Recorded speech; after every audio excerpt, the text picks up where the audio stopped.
Rosado, a principal consultant at Avion Consulting with nearly 30 years of experience in the healthcare, pharmaceutical, and biotech industries. I specialize in executive coaching, organizational development, and change management. Over the years, I've helped complex organizations navigate transformation and develop high-performing, values-driven cultures, especially in regulated environments. Today, I want to share how you can build a coaching culture even within the constraints of a highly regulated industry. Redefine compliance as an enabler, not a barrier.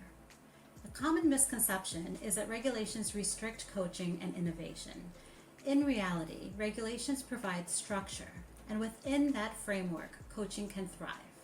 The key is aligning coaching practices with the language of compliance. Think of it as coaching within the lines. For example, when I supported a biotech company undergoing major change, we used coaching to empower middle managers to own compliance and their compliance goals. The result, better engagement, faster adoption, and measurable improvements in audit readiness. Coaching should be seen as enhancing compliance, not working around it. Point number 2, train leaders to coach, not just to manage. In regulated industries, leadership is often equated with control, but coaching invites curiosity and reflection and shared responsibility. Start by training leaders to ask open-ended questions, listen actively, and give feedback that fuels growth. When I led a coaching integration at a pharmaceutical firm, we certified functional leads as internal coaches. This improved team morale and reduced turnover by 18% in just 1 year. Leadership coaching is scalable and sustainable when embedded into performance management systems. Which brings us to point number 3. Integrate coaching into everyday workflows. To build a true culture of coaching, coaching shouldn't be a separate initiative. It needs to be a part of the way work gets done. Infuse coaching techniques into project debriefs, performance reviews, or even into compliance training.